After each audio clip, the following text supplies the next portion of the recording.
F-16 ವಿಮಾನದ ಅವಶೇಷಗಳನ್ನು ತೋರಿಸಿ ಪಾಕಿಸ್ತಾನ ಮತ್ತೊಮ್ಮೆ ಬೆತ್ತಲಾಗಿದೆ. ಅದನ್ನು MiG-21 ವಿಮಾನದ ಅವಶೇಷಗಳು ಅಂತ ತೋರಿಸುವಂಥ ಪ್ರಯತ್ನ. ಈ ರೀತಿ ಸುಳ್ಳಿನ ಮೇಲೆ ಸುಳ್ಳನ್ನು ಹೆಣೆದು ಪಾಕಿಸ್ತಾನ ಹೆಂಗೆ ಬೇರೆ ಬೇರೆ ರಾಷ್ಟ್ರಗಳ ಎದುರುಗಡೆಗೆ ಬೆತ್ತಲಾಗ್ತಾ ಇದೆ ಅನ್ನೋದಕ್ಕೆ ಒಂದು ದೊಡ್ಡ ಸಾಕ್ಷಿ ಇದು. ಖುದ್ದು ಪಾಕಿಸ್ತಾನ ಸೇನೆಯ ಅಧಿಕಾರಿಯೇ ಅವಶೇಷವನ್ನು ಪರಿಶೀಲಿಸ್ತಾ ಇದ್ದಾರೆ ನೋಡಿ. ಆದರೂ ಕೂಡ ಇದು MiG-21 ವಿಮಾನದ ಅವಶೇಷ ಅಂತ ಪಾಕ್ ಮೀಡಿಯಾಗಳು ಹೊಡ್ಕೊಳ್ತಾ ಇವೆ. ಗಮನಿಸಬೇಕಾದಂಥ ಸಂಗತಿ ಇದು. ಮೇಜರ್ ಜನರಲ್ ಒಂಬತ್ಕೆರೆ ನಮ್ಮೊಂದಿಗೆ ನೇರ ಸಂಪರ್ಕದಲ್ಲಿದ್ದಾರೆ.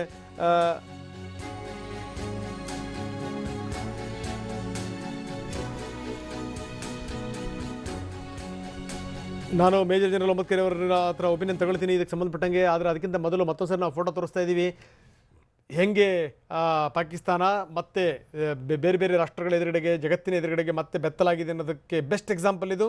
ಬಿದ್ದಿರುವಂಥದ್ದು F-16 ವಿಮಾನದ ಅವಶೇಷ. ಆದರೆ ಪಾಕಿಸ್ತಾನ ಹೇಳ್ತಿರುವಂಥದ್ದು ಇದು MiG ವಿಮಾನದ ಅವಶೇಷ ಅಂತ ಹೇಳೋದ್ರ ಮುಖಾಂತರ ಮತ್ತೊಂದು ಸರಿ ಬೆತ್ತಲಾಗ್ತಾ ಇದೆ ಅನ್ನುವಂಥ ಮಾತು. ಬನ್ನಿ, ಚಂದ್ರಮೋಹನ್ ನಮ್ಮೊಂದಿಗೆ ಈಗ ದೂರವಾಣಿ ಸಂಪರ್ಕದಲ್ಲಿದ್ದಾರೆ. ಚಂದ್ರಮೋಹನ್, ಗಮನಿಸಬೇಕಾದಂಥ ಸಂಗತಿ ಏನು ಅಂತಂದರೆ, ಒಂದಾದ ಮೇಲೆ ಒಂದನ್ನು ಈ ಕೈ ಕೊಟ್ಟು ಹಗ್ಗ ಕಟ್ಟಿಸ್ಕೊಳ್ತಾರೆ ಅಂತಾರಲ್ಲ, ಅದು ಪಾಕಿಸ್ತಾನದ ಮನಸ್ಥಿತಿ ಅದು ನೋಡಿ. ಮತ್ತೆ ಇಲ್ಲಿ ತನ್ನ ವಿಮಾನ ಬಿದ್ದಂಥ ಸಂದರ್ಭದಲ್ಲಿ ಅದನ್ನು ಪರಿಶೀಲಿಸಿ ಸ್ವತಃ ಪಾಕಿಸ್ತಾನದ ಅಧಿಕಾರಿನೇ ಸಂಬಂಧಪಟ್ಟಂಥವರಿಗೆ ಮಾಹಿತಿ ಕೊಡ್ತಿರುವಂಥ ಇಂಥ ಸಂಬಂಧಪಟ್ಟಂಥ ಫೋಟೋ ಸಿಕ್ಕಿರುವಂಥ ಸಂದರ್ಭದಲ್ಲಿ ಪಾಕಿಸ್ತಾನ ಹೇಳ್ತಿರೋದೇನು ಅಂತಂದರೆ, ಇದು F-16 ಅಲ್ಲ, ಇದು MiG ವಿಮಾನದ ಅವಶೇಷ ಅಂತ ಹೇಳುವಂಥ ಪ್ರಯತ್ನ ಮಾಡ್ತಾ ಇದೆ. ಏನಂತೀರಿ? ರಂಗನಾಥ್, ನಿನ್ನೆ ಕೂಡ ಇದೇ ರೀತಿಯಾಗಿ ಪಾಕಿಸ್ತಾನ ಸುಳ್ಳು ಹೇಳಿತ್ತು. ಭಾರತದ 2 ಪೈಲಟ್ಗಳು ನಮ್ಮ ವಶದಲ್ಲಿದ್ದಾರೆ ಅಂತ ಸುಳ್ಳು ಹೇಳಿತ್ತು. ಆದ್ರೆ ಸಂಜೆ ವೇಳೆಗೆ ಓರ್ವ ಪೈಲಟ್ ಮಾತ್ರ ನಮ್ಮ ವಶದಲ್ಲಿದ್ದಾನೆ ಅಂತ ಹೇಳಿ ಉಲ್ಟಾ ಹೊಡೆದಿತ್ತು. ಇವತ್ತು ಕೂಡ ಅದೇ ರೀತಿಯಾದಂತಹ ಸುಳ್ಳು ಹೇಳೋದನ್ನೇ ಪಾಕಿಸ್ತಾನ ಮುಂದುವರೆಸಿದೆ. ಇವತ್ತು ಮುಖ್ಯವಾಗಿ ಕಾಶ್ಮೀರ ಪಾಕಿಸ್ತಾನದ ಭಾಗದಲ್ಲಿ ನಿನ್ನೆ ಬಿದ್ದಂತ F-16 ಯುದ್ಧ ವಿಮಾನದ ಅವಶೇಷಗಳು ಫೋಟೋಗಳು ಕೂಡ ಭಾರತದ ಮಾಧ್ಯಮಗಳಿಗೆ ಸಿಕ್ಕಿವೆ. ಆದ್ರೆ ಇದನ್ನ F-16 ಯುದ್ಧ ವಿಮಾನದ ಅವಶೇಷಗಳಲ್ಲ, ಬದಲಿಗೆ ಭಾರತದ MiG-21 ವಿಮಾನದ ಅವಶೇಷಗಳು ಅಂತೇಳಿ ಪಾಕಿಸ್ತಾನ ಹೇಳ್ತಾ ಇದೆ.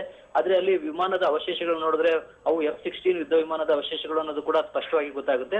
ಜೊತೆಗೆ ಪಾಕಿಸ್ತಾನದ ಲೈಟ್ ಇನ್ಫೆಂಟ್ರಿಯ ಯೋಧರುಗಳು ಕೂಡ ಒಂದು ಪಾಕಿಸ್ತಾನದ ವಿಮಾನದ ಅವಶೇಷಗಳನ್ನ ಪರಿಶೀಲನೆ ಕೂಡ ನಡೆಸ್ತಾ ಇದ್ದಾರೆ.